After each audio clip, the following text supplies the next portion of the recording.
दूध, शरबत, ठंडाई, जल आदि से भरकर सोने के कलश तथा जिनका वर्णन नहीं हो सकता ऐसे अमृत के समान भांति भांति के सब पकवानों से भरे हुए परात, थाल आदि अनेक प्रकार के सुंदर बर्तन, उत्तम फल तथा और भी अनेकों सुंदर वस्तुएं राजा ने हर्षित होकर भेंट के लिए भेजी।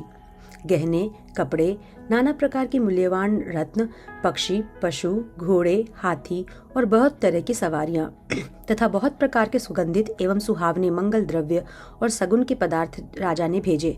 दही, चूड़ा और अगणित उपहार की चीजें कावरों में भर भर कर कहार चले। अगवानी करने वालों को जब बारात दिखाई दी तब उनके हृदय में आनंद छा गया और शरीर रोमांच से भर गया। अगवानों को सज धज के साथ देखकर बारातियों ने प्रसन्न होकर नगाड़े बजाए। बाराती तथा अगवानों में से कुछ लोग परस्पर मिलने के लिए हर्ष के मारे बाग छोड़कर सरपट दौड़ चले और ऐसे मिले मानो आनंद के दो समुद्र मर्यादा छोड़कर मिलते हों। देव सुंदरियां फूल बरसाकर गीत गा रही हैं और देवता आनंदित होकर नगाड़े बजा रहे हैं। अगवानी में आए हुए उन लोगों ने सब चीजें दशरथ जी के आगे रख दी और अत्यंत प्रेम से विनती की। राजा दशरथ जी ने प्रेम सहित सब वस्तुएं ले ली। फिर उनकी बख्शिशें होने लगी और वे याचकों को दे दी गईं। तदंतर पूजा, आदर सत्कार और बड़ाई करके अगवान लोग उनको जनवासे की ओर लिवा ले चले। विलक्षण वस्त्रों के पावड़े पड़ रहे हैं जिन्हें देखकर कुबेर भी अपने धन का अभिमान छोड़ देते हैं। बड़ा सुंदर जनवासा दिया गया जहां सबको सब प्रकार का सुविधा था। सीता जी ने बारात जनकपुर में आई जानकर अपनी कुछ महिमा प्रकट करके दिखलाई। हृदय में स्मरण करके सब सिद्धियों को बुलाया और उन्हें राजा दशरथ जी की मेहमानी करने के लिए भेजा। सीता जी की आज्ञा सुनकर सब सिद्धियां जहां जनवासा था वहां सारी संपदा, सुख और इंद्रपुरी के भोग विलास को लिए हुए आईं। बारातियों ने अपने अपने ठहरने के स्थान देखे तो वहां देवताओं के सब सुखों को सब प्रकार से सुलभ पाया। इस ऐश्वर्य का कुछ भी भेद कोई जान न सका। सब जनक जी की बड़ाई कर रहे हैं। श्री रघुनाथ जी यह सब सीता जी की महिमा जानकर और उनका प्रेम पहचानकर हृदय में हर्षित हुए। पिता दशरथ जी के आने का समाचार सुनकर दोनों भाइयों के हृदय में महान आनंद समाता न था। संकोचवश वे गुरु विश्वामित्र से कह नहीं सकते थे, परंतु मन में पिता के दर्शनों की अभिलाषा थी। विश्वामित्र ने उनकी बड़ी नम्रता देखी तो उनके हृदय में बहुत संतोष उत्पन्न हुआ। प्रसन्न होकर उन्होंने दोनों भाइयों को हृदय से लगा लिया। उनका शरीर पुलकित हो गया और नेत्रों में जल भर आया। वे उस जनवासे को लेकर चले जहां दशरथ जी थे, मानो सरोवर प्यासे की ओर लक्ष्य करके चला हो। जब राजा दशरथ जी ने पुत्रों सहित मुनि को आते देखा तब वे हर्षित होकर उठे और सुख के समुद्र में थासी लेते हुए चले। पृथ्वीपति दशरथ जी ने मुनि की चरण धूलि को बार बार सिर पर चढ़ाकर उनको दंडवत प्रणाम किया। विश्वामित्र जी ने राजा को उठाकर हृदय से लगा लिया और आशीर्वाद देखकर कुशल पूछी।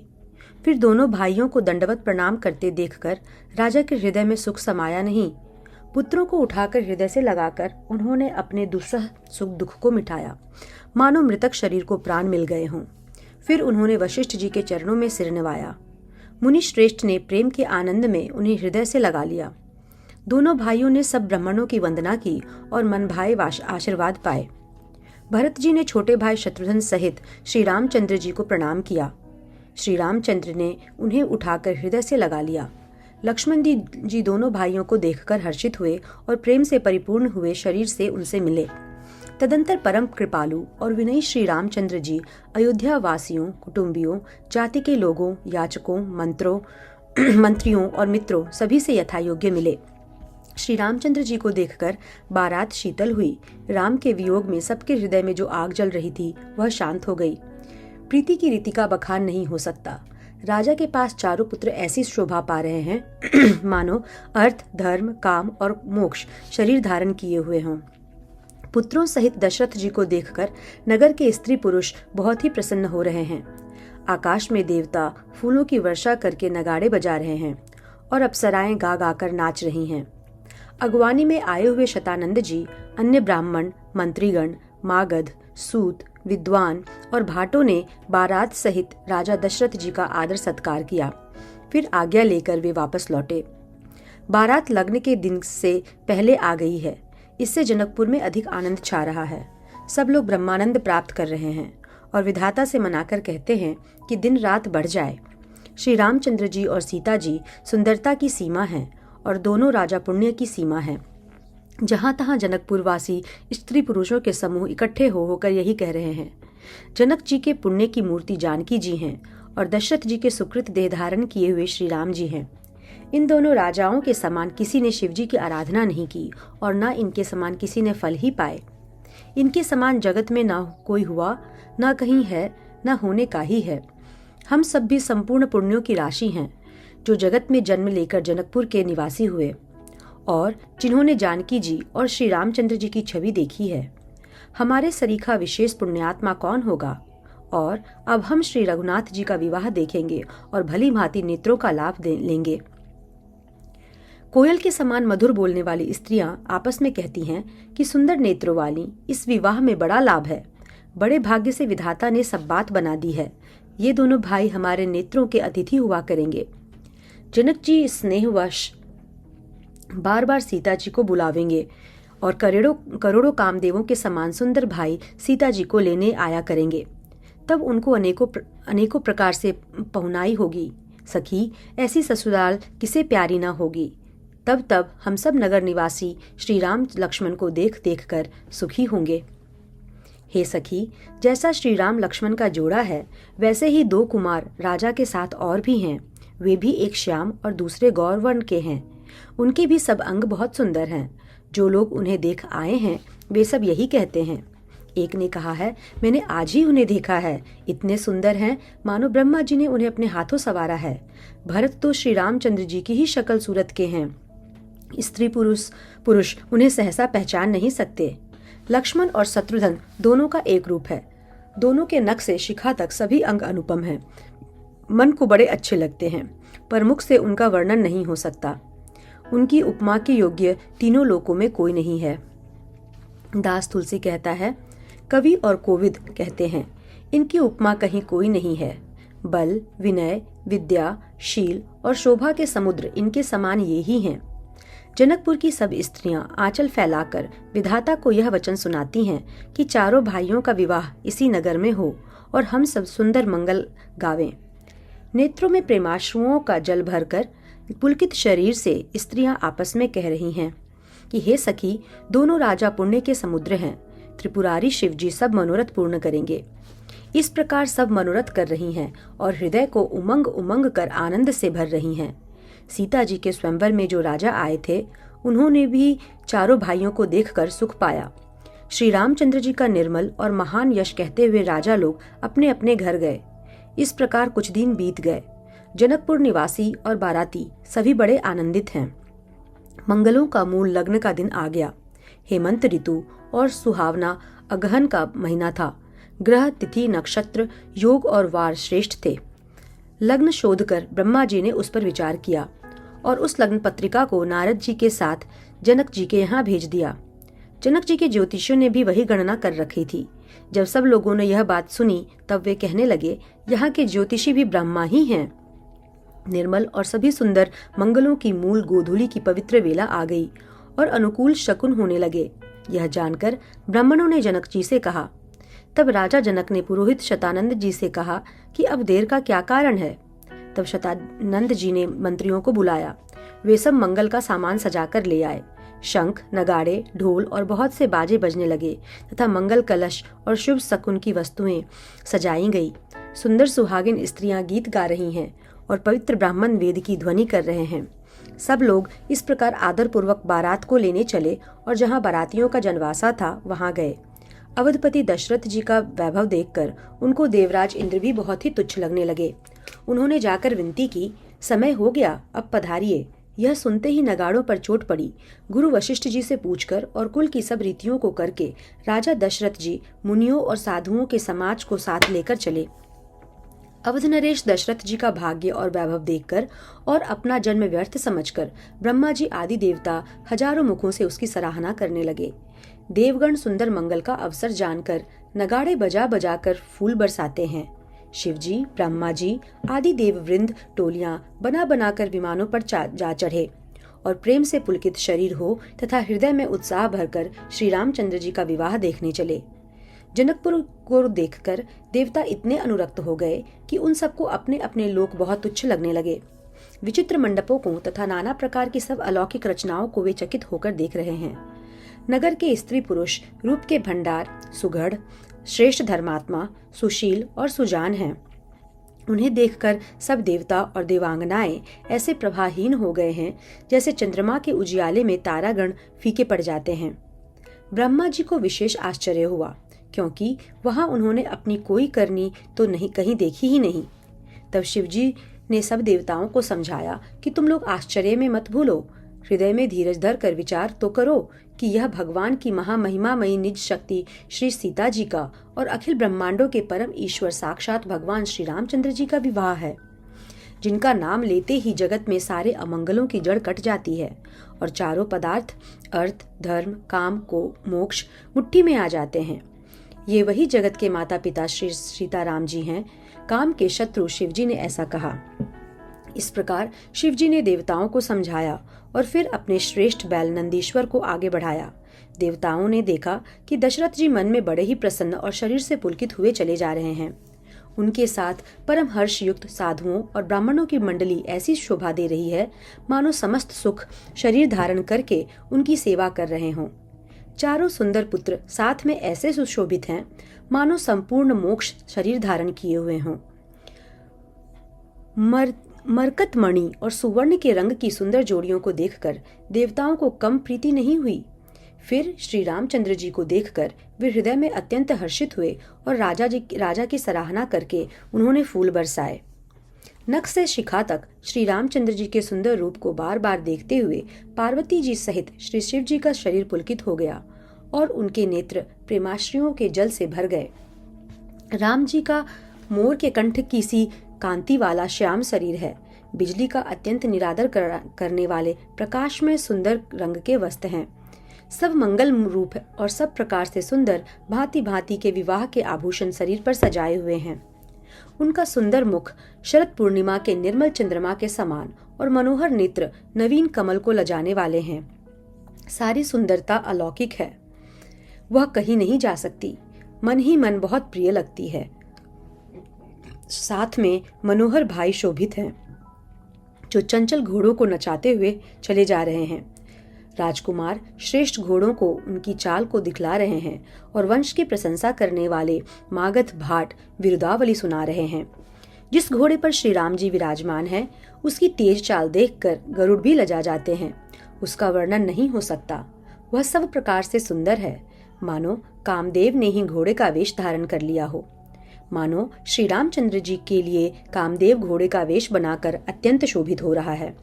वह अपनी अवस्था, बल, रूप, गुण और चाल से समस्त लोगों को मोहित कर रहा है। सुंदर मोती, मणि और माणिक्य लगी हुई जड़ाऊ जिन ज्योति से जगमगा रहा है, उसकी सुंदर घुंघरू लगी ललित लगाम को देखकर देवता, मनुष्य और मुनि सभी ठगे जाते हैं। प्रभु की इच्छा में अपने मन को लीन किए चलता हुआ वह घोड़ा बड़ी शोभा पा रहा है, मानो तारागण तथा बिजली से अलंकृत मेघ सुंदर मोर को नचा रहा हो। जिस श्रेष्ठ घोड़े पर श्री रामचंद्र जी सवार हैं, उसका वर्णन सरस्वती जी भी नहीं कर सकती। शंकर जी श्री रामचंद्र जी के रूप में ऐसे अनुरक्त हुए कि उन्हें अपने 15 नेत्र इस समय बहुत ही प्यारे लगने लगे। भगवान विष्णु ने जब प्रेम सहित श्री राम को देखा, तब वे रमणीयता की मूर्ति श्री लक्ष्मी जी के पति श्री लक्ष्मी जी सहित मोहित हो गए। श्री रामचंद्र जी की शोभा देखकर ब्रह्मा जी बड़े प्रसन्न हुए, पर अपने 8 ही नेत्र जानकर पछताने लगे। देवताओं के सेनापति स्वामी कार्तिकेय के हृदय में बड़ा उत्साह है, क्योंकि फिर ब्रह्मा जी ड्योढ़े अर्थात 12 नेत्रों से राम दर्शन का सुंदर लाभ उठा रहे हैं। सुजान इंद्र अपने 1000 नेत्रों से श्री रामचंद्र जी को देख रहे हैं और गौतम जी के शाप को अपने लिए परम हितकर मान रहे हैं। सभी देवता देवराज इंद्र से ईर्ष्या कर रहे हैं और कह रहे हैं कि आज इंद्र के समान भाग्यवान दूसरा कोई नहीं है। श्री रामचंद्र जी को देखकर देवगण प्रसन्न हैं और दोनों राजाओं के समाज में विशेष हर्ष छा रहा है। दोनों ओर से राज समाज में अत्यंत हर्ष है और बड़े जोर से नगारे बज रहे हैं। देवता प्रसन्न होकर और रघुकुल मणि श्री राम की जय हो जय हो जय हो कहकर फूल बरसा रहे हैं। इस प्रकार बारात को आती हुई जानकर बहुत प्रकार के बाजे बजने लगे और रानी सुहागिन स्त्रियों को बुलाकर परछने के लिए मंगल द्रव्य सजाने लगी। अनेक प्रकार से आरती सजकर और समस्त मंगल द्रव्यों को यथा योग्य सजाकर गजगामिनी उत्तम स्त्रियां आनंद पूर्वक परछने के लिए चलीं। सभी स्त्रियां चंद्रमुखी और सभी मृगलोचनी हैं और सभी अपने शरीर की शोभा से रति के गर्व को चुराने वाली हैं। रंग रंग की सुंदर साड़ियां पहने हैं और शरीर पर सब आभूषण सजे हैं। समस्त अंगों को सुंदर मंगल पदार्थों से सजाए हुए वे कोयल को भी लजाती हुई मधुर स्वर से गान कर रही हैं। कंगन, करधनी और नुपुर बज रहे हैं। स्त्रियों की चाल देखकर कामदेव के हाथी भी लजा जाते हैं। अनेक प्रकार के बाजे बज रहे हैं। आकाश और नगर दोनों स्थानों में सुंदर मंगलाचार हो रहे हैं। शची, सरस्वती, लक्ष्मी, पार्वती और जो स्वभाव से ही पवित्र और सयानी देवांगनाएं थीं, वे सब कपट से सुंदर स्त्री का वेश धारण कर रनिवास में जा मिली और मनोहर वाणी से मंगल गान करने लगी। सब कोई हर्ष के विशेष वश थे, अतः किसी ने उन्हें पहचाना नहीं। कौन किसे जाने पहचाने। आनंद के वश हुई सब दूल्हा बने हुए ब्रह्म का दर्शन करने चली। मनोहर गान हो रहा है, मधुर मधुर नगाड़े बज रहे हैं, देवता फूल बरसा रहे हैं, बड़ी अच्छी शोभा है। आनंद कंद दूल्हा को देखकर सब स्त्रियां हृदय में हर्षित हुईं। उनके कमल सरीखे नेत्रों में प्रेमाश्रुओं का जल उमड़ आया और सुंदर अंगों में पुलकावली छा गई। श्री रामचंद्र जी का वर वेश देखकर सीता जी की माता सुनैना जी के मन में जो सुख हुआ, उसे हजारों सरस्वती और शेष जी 100 कल्पों में भी नहीं कह सकते। मंगल अवसर जानकर नेत्रों के जल को रोके हुए रानी प्रसन्न मन से परछन कर रही हैं। वेदों में कहे हुए तथा कुलाचार के अनुसार सभी व्यवहार रानी ने भली भांति किए।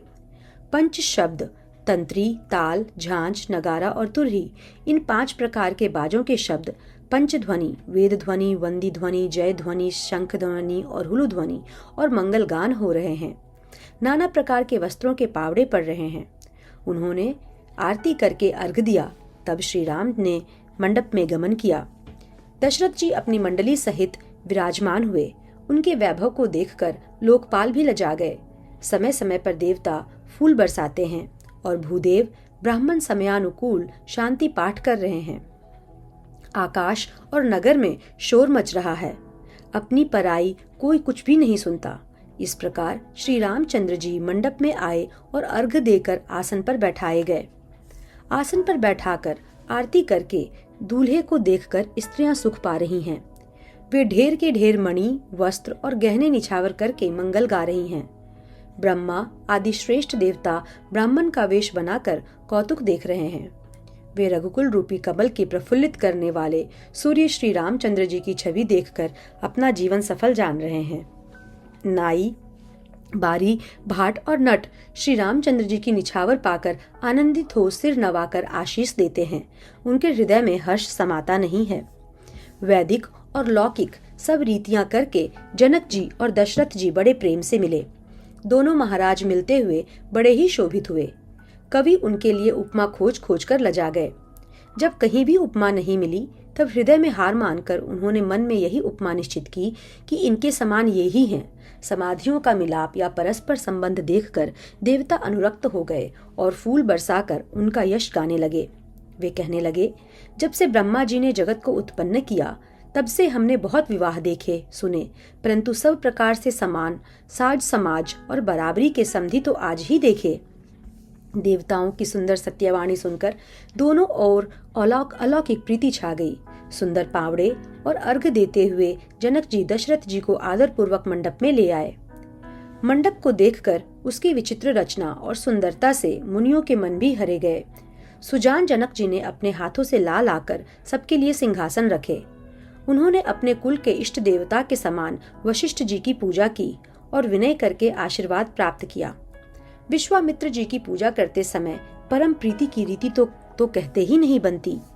राजा ने वामदेव आदि ऋषियों की प्रसन्न मन से पूजा की, सभी को दिव्य आसन दिए और सबसे आशीर्वाद प्राप्त किया। फिर उन्होंने कोसलाधीश राजा दशरथ जी की पूजा उन्हें महादेव के समान जानकर की और दूसरा कोई भाव न था तदंतर उनके संबंध से अपने भाग्य और वैभव के विस्तार की सराहना करके हाथ जोड़कर विनती और बड़ाई की।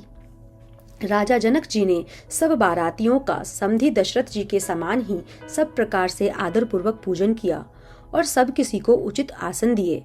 मैं एक मुख से उस उत्साह का क्या वर्णन करूं। राजा जनक ने दान, मान सम्मान, विनय और उत्तम वाणी से सारी बाराती का सम्मान किया।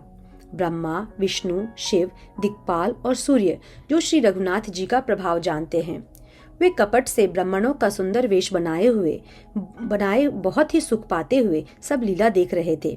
जनक जी ने उनको देवताओं के समान जानकर उनका पूजन किया और बिना पहचाने भी उन्हें सुंदर आसन दिया। कौन किसको जाने पहचाने, सबको अपनी ही सुध भूली हुई है। आनंद कंद दूल्हा को देखकर दोनों ओर आनंदमयी स्थिति हो रही है। सुजान श्री रामचंद्र जी ने देवताओं को पहचान लिया और उनकी मानसिक पूजा करके उन्हें मानसिक आसन दिए। प्रभु का शील स्वभाव देखकर देवगण मन में बहुत आनंदित हुए। श्री रामचंद्र जी के मुख रूपी चंद्रमा की छवि को सभी के सुंदर नेत्र रूपी चकोर आदर पूर्वक पान कर रहे हैं। प्रेम और आनंद कम नहीं है। समय देखकर वशिष्ठ जी ने शतानंद जी को आदर पूर्वक बुलाया। वे सुनकर आदर के साथ आए। वशिष्ठ जी ने कहा, अब जाकर राजकुमारी को शीघ्र ले आइए। मुनि की आज्ञा पाकर वे प्रसन्न होकर चले। बुद्धिमती रानी पुरोहित की वाणी सुनकर सखियों समेत बड़ी प्रसन्न हुई।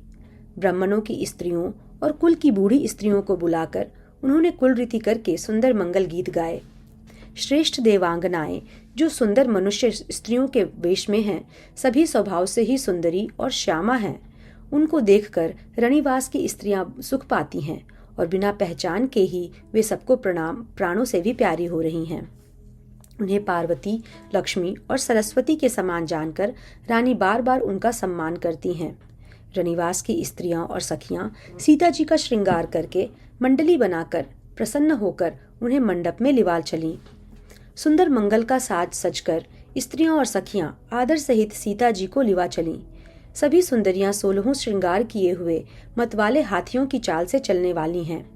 उनके मनोहर गान को सुनकर मुनि ध्यान छोड़ देते हैं और कामदेव की कोयलें भी लजा जाती हैं। पायजेब, पैंजनी और सुंदर कंकण ताल की गति पर बड़े सुंदर बज रहे हैं। सहज ही सुंदरी सीता स्त्रियों के समूह में इस प्रकार शोभा पा रही हैं, मानो छवि रूपी ललनाओं के समूह के बीच साक्षात परम मनोहर शोभा रूपी स्त्री सुशोभित हो। सीता जी की सुंदरता का वर्णन नहीं हो सकता, क्योंकि बुद्धि बहुत छोटी है और मनोहरता बहुत बड़ी है। रूप की राशि और सब प्रकार से पवित्र सीता जी को बारातियों ने आते देखा। सभी ने उन्हें मन ही मन प्रणाम किया। श्री रामचंद्र जी को देखकर तो सभी कृतकृत्य हो गए। राजा दशरथ जी पुत्रों सहित हर्षित हुए। उनके हृदय में जितना आनंद था वह कहा नहीं जा सकता। देवता प्रणाम करके फूल बरसा रहे हैं। मंगलों की मूल मुनियों के आशीर्वादों की ध्वनि हो रही है। गानों और नगाड़ों के शब्द से बड़ा शोर मच रहा है। सभी नर नारी प्रेम और आनंद में मग्न हैं। इस प्रकार सीता जी मंडप में आई। मुनिराज बहुत ही आनंदित होकर शांति पाठ पढ़ रहे हैं। उस अवसर की सब रीति व्यवहार और कुलाचार दोनों कुलगुरुओं ने किए।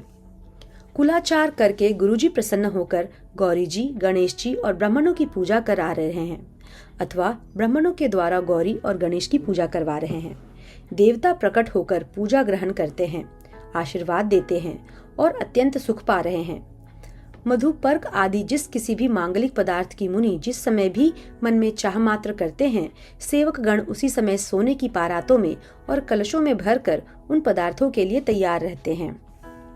स्वयं सूर्यदेव प्रेम सहित अपने कुल की सब रीतियां बता देते हैं और वे सब आदर पूर्वक की जा रही हैं। इस प्रकार देवताओं की पूजा कराकर मुनियों ने सीता जी को सुंदर सिंहासन दिया। श्री सीता जी और श्री राम जी का आपस में एक दूसरे को देखना तथा उनका परस्पर का प्रेम किसी को लख नहीं पड़ रहा है। जो बात श्रेष्ठ मन, बुद्धि और वाणी से भी परे है, उसे कवि क्यों कर प्रकट करें।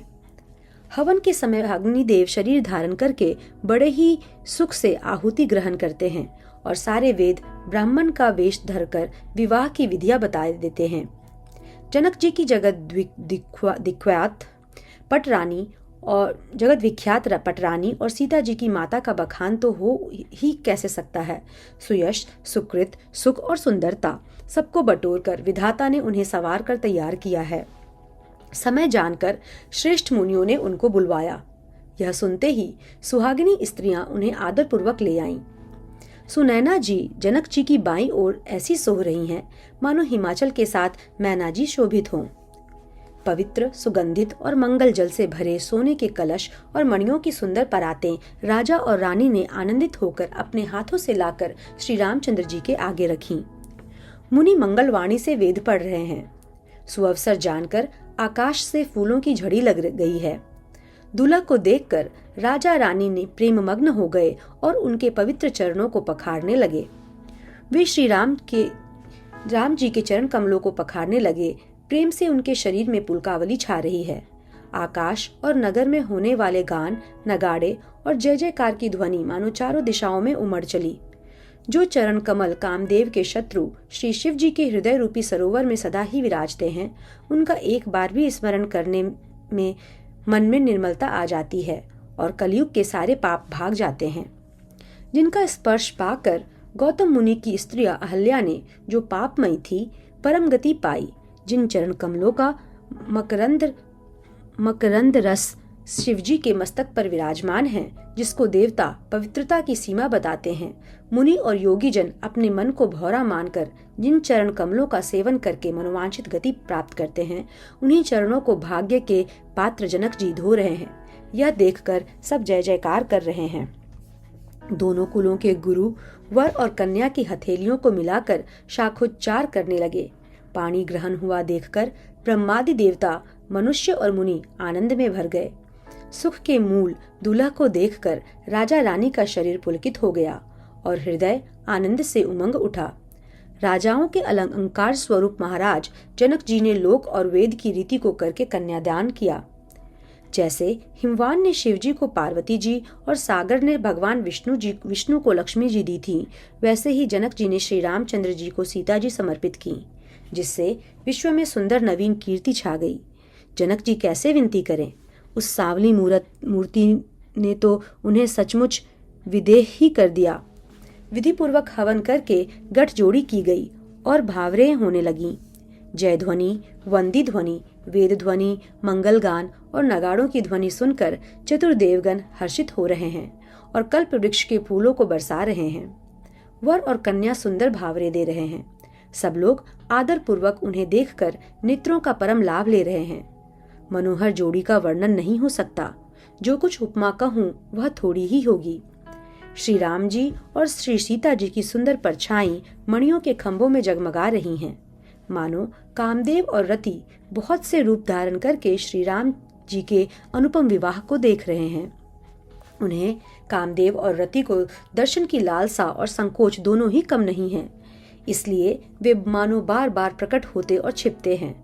सब देखने वाले आनंद मग्न हो गए और जनक जी की भांति सभी अपनी सुध भूल गए। मुनियों ने आनंद पूर्वक भावरे फिराए और नेक सहित सब रीतियों को पूरा किया। श्री रामचंद्र जी सीता जी के सिर में सिंदूर दे रहे हैं। यह शोभा किसी प्रकार भी कही नहीं जाती। मानो कमल को लाल पराग से अच्छी तरह भरकर अमृत के लोभ से सांप चंद्रमा को भूषित कर रहा है। यहाँ श्री राम के हाथ को कमल की, सिंदूर को पराग की, श्री राम की श्याम भुजा को सांप की और सीता जी के मुख को चंद्रमा की उपमा दी गई है। फिर वशिष्ठ जी ने आज्ञा दी। तब दुल्हा और दुल्हन एक आसन पर बैठे। श्री राम जी और जानकी जी श्रेष्ठ आसन पर बैठे। उन्हें देखकर दशरथ जी मन में बहुत आनंदित हुए। अपने सुकृत रूपी कल्प वृक्ष में नए फल देखकर उनका शरीर बार बार पुलकित हो रहा है। 14 भुवनों में उत्साह भर गया।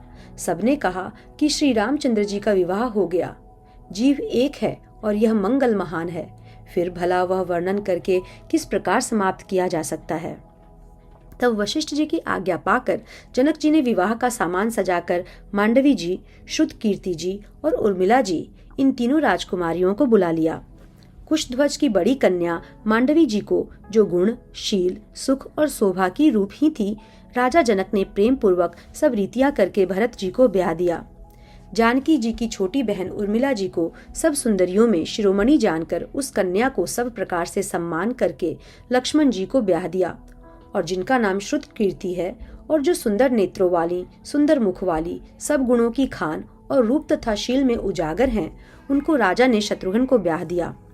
दुल्हा और दुल्हिने परस्पर अपने अपने अनुरूप जोड़ी को देखकर सकुचते हुए हृदय में हर्षित हो रही हैं। सब लोग प्रसन्न होकर उनकी सुंदरता की सराहना करते हैं और देवगण फूल बरसा रहे हैं। सब सुंदरी दुल्हनें सुंदर दूल्हों के साथ एक ही मंडप में ऐसी शोभा पा रही हैं, मानो जीव के हृदय में चारों अवस्थाएं, जागृत, स्वप्न, सुषुप्ति और तुर्य, अपने चारों स्वामियों विश्व, तेजस, प्राज्ञ और ब्रह्म सहित विराजमान हों। सब पुत्रों को बहुओं सहित देखकर अवध नरेश दशरथ जी ऐसे आनंदित हैं, मानो वे राजाओं के शिरोमणि क्रियाओं, यज्ञ क्रिया, श्रद्धा क्रिया, योग क्रिया और ज्ञान क्रिया सहित चारों फल, अर्थ, धर्म, काम और मोक्ष पा गए हों। श्री रामचंद्र जी के विवाह की जैसी विधि वर्णन की गई, उसी रीति से सब राजकुमार विवाहे गए। दहेज की अधिकता कुछ कही नहीं जाती। सारा मंडप सोने और मणियों से भर गया। अब बहुत से कंबल, वस्त्र और भांति भांति के विचित्र रेशमी कपड़े, जो थोड़ी कीमत के न थे, तथा हाथी, रथ, घोड़े, दास दासियां और गहनों से सजी हुई कामधेनु, सरीखी गायें आदि अनेक वस्तुएं हैं जिनकी गिनती कैसे की जाए, उनका वर्णन नहीं किया जा सकता। जिन्होंने देखा है वही जानते हैं। उन्हें देखकर लोकपाल भी सिहा गए। अवधराज दशरथ जी ने सुख मानकर प्रसन्न चित्त से सब कुछ ग्रहण किया। उन्होंने वह दहेज का सामान याचकों को जो जिसे अच्छा लगा दे दिया। जो बच रहा वह जनवासे में से चला आया। तब जनक जी हाथ जोड़कर सारी बारात का सम्मान करते हुए कोमल वाणी से बोले, आदर, दान, विनय और बड़ाई के द्वारा सारी बारात का सम्मान कर राजा जनक ने महान आनंद के साथ प्रेम पूर्वक लड़ाकर मुनियों के समूह की पूजा एवं वंदना की। सिर नवाकर, देवताओं को मनाकर राजा हाथ जोड़कर सबसे कहने लगे कि देवता और साधु तो भाव ही चाहते हैं। क्या एक अंजलि जल देने से ही कहीं समुद्र संतुष्ट हो सकता है? फिर जनक जी भाई सहित हाथ जोड़कर कोसलाधीश दशरथ जी से स्नेह, शील और सुंदर प्रेम में सान कर मनोहर वचन बोले, हे राजन, आपके साथ संबंध हो जाने से अब हम सब प्रकार से बड़े हो गए। इस राजपाट सहित हम दोनों को आप बिना दाम के लिए बहुत सेवक ही समझिएगा। इन लड़कियों को टहलनी मानकर नई नई दया करके पालन कीजिएगा। मैंने बड़ी ढिठाई की कि आपको यहाँ बुला भेजा, अपराध क्षमा कीजिएगा। फिर सूर्यकुल के भूषण दशरथ जी ने समधी जनक जी को संपूर्ण सम्मान का निधि कर दिया। उनकी परस्पर की विनय कही नहीं जाती। दोनों के हृदय प्रेम से परिपूर्ण हैं। देवतागण फूल बरसा रहे हैं। राजा जनवासे को चले। नगाड़े की ध्वनि, जय ध्वनि और वेद की ध्वनि हो रही है।